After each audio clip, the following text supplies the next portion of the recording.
And I tried to somehow scratch, actually, not only metaphorically, but as well literally, to scratch the surface of this family photo. Um, and I worked with this material and decided to somehow to connect with not only kind of work with language of photography at that period on family photography, but as well to try to somehow to connect it with materiality of photography.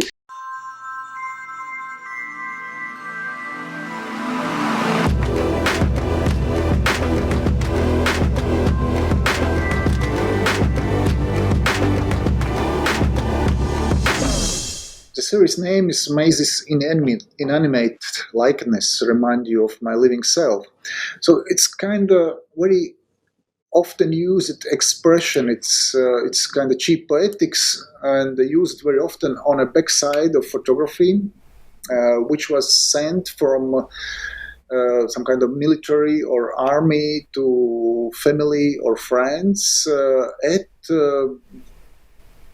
the time of around Second World War, from the period of First World War to Second World War. And I mean on family photos.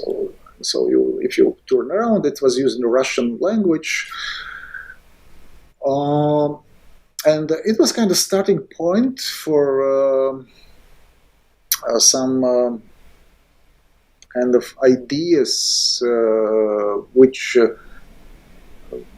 always seemed to me important. It's some kind of blues and trauma of Soviet occupation. And I decided to work with family images. I mean, not my family images, but kind of found, we can call it found images, or on flea markets or something else, which comes from period which is, I would say, most turbulent period. It's starting from First World War up to Stalin's death on 1953. And how we know, it was a period of two wars, of a lot of changes in this region, which is could be called like post-Soviet countries, and deportations, all what we kind of survived. My grandparents who survived two wars and got everything what could be worst from Soviet time, kind of all attitude to the people, and both participation in wars, poverty, deportations, all this kind of spectrum of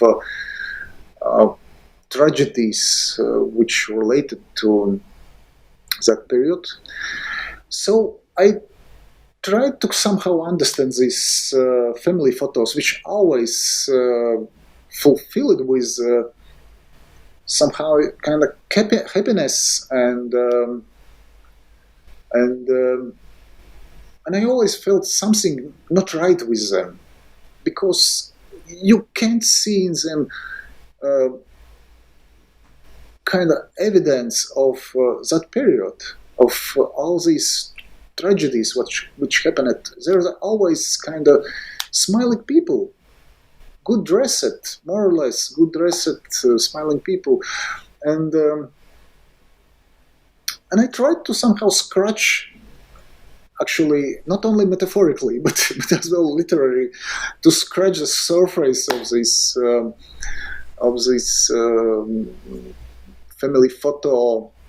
And I worked with this material and decided to somehow to connect with not only kind of work with language of photography at that period, on family photography, but as well to try to somehow to connect it with materiality of photography.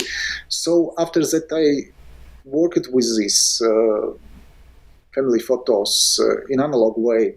I used old papers, found papers from Soviet times to print them on it. So it's kind of it was really complicated to print them, to feed the printer, but I was succeeded after many tries.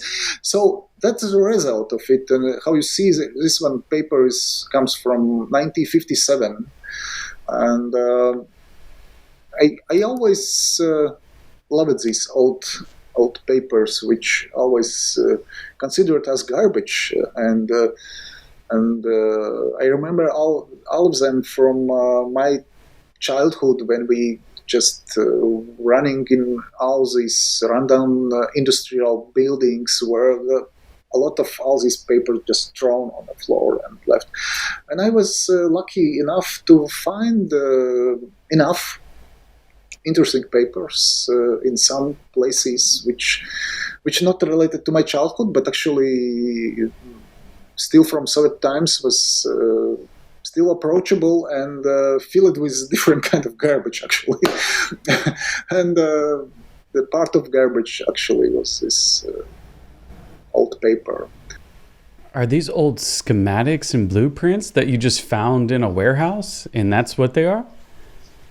It's blueprints. It's blueprints of different kind of industrial, instruments, and sometimes constructions, and all of them is I bet that was tough to print on. In Russian language, and actually they don't. Actually, for normal person who are not in it, kind of, I guess professionally, it's absolutely something. True. Even if you know Russian, it gives you no clue what is it. So you see like the name of it, общий вид. It's mean general view of what, and you never know. But you, of course, could read all these signatures of some persons who proved that it's right and it should be somehow used for something. And there was stamps on it and years. And Did any of the images actually come from your family album at all? No. They're not part of my family, but they're kind of. It's a typical family photography. But I am buying it on a flea market or finding by myself somewhere in abandoned places. And most often, of course, I just buying in a flea market. And, so I don't know the people. Yeah, it's really interesting. I love going to the markets here and flipping through some of the old photographs, and I bet it was really interesting. And so I see an intuition here. I see a process that is quite interesting. So kind of talk to me about what it was like to kind of work with that and make these compositions. Well, partly, of course, it's intuition, which is... and there is a lot of accidental things which uncontrollable by me, because it's kind of analog process. At first stage, I really use bleach and different kind of chemicals to somehow get rid of parts of images, and I'm not very often successful with it, of course, because it's one mistake. It means that you kind of losing that image. And of course, it's not clear what is mistake and what is not mistake at the moment. But I try to somehow to remove the parts of identity trying to describe kind of era of that period in a time which always used the small people, so-called small people, as just decoration for the huge political or social innovations or ideas, and whereas always the small people didn't have any identity because they was just part of huge society which had some kind of idealistic aims, what to reach, how to develop, and how to grow to somewhere, but how much fake was behind of it, and that is one of the reasons why I try to somehow play with identity of these persons, because they lost their identity in that period, and this on other hand, all these family photos actually don't show any kind of identity of that period of time. So that was kind of on a basis of my kind of approach to somehow to, I don't know, to scratch the surface of if there are any meaning, the meaning of these images, and to somehow connecting with these old papers to give at least some explanation or more emotional explanation of that period of time, which has always been kind of very traumatic for so many, at least. I'm kind of curious about this. This is kind of philosophical, and so this comes up a lot when I talk about photography, and so I'm kind of curious about the truth of photography. Do you believe a photograph is real, or do you question its reality a lot, or it just seems like you're doing that a lot in your work? Oh, I guess that, of course, I don't believe that image is somehow connected to reality at all. But I think that I want to scratch the surface of, probably it's the right expression. It's of the understanding of images, how we stereotypically understand the realities of these family photos so sweet, so nice, how they represent ourselves actually, but there's a mask on a mask. There is no reality. So that is the reason I don't believe that I can connect to reality of that period, even if I know a lot of stories about from my family, very private stories, which there is no actually nice stories. There is only tragedies.